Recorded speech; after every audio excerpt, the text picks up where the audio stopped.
Usually, they are solitary hunters, but about 50 of them have come here from neighboring reefs, attracted by this abundance of potential prey.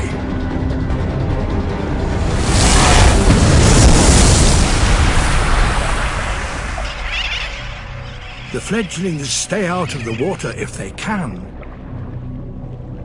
They eat and drink on the wing.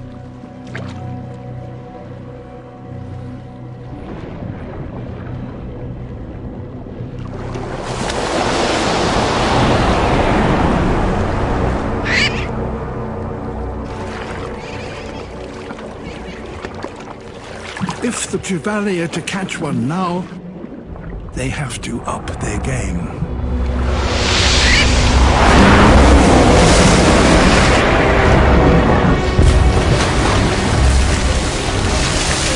So there is a fish here that, amazingly, has a brain capable of calculating the airspeed, altitude, and trajectory of a bird.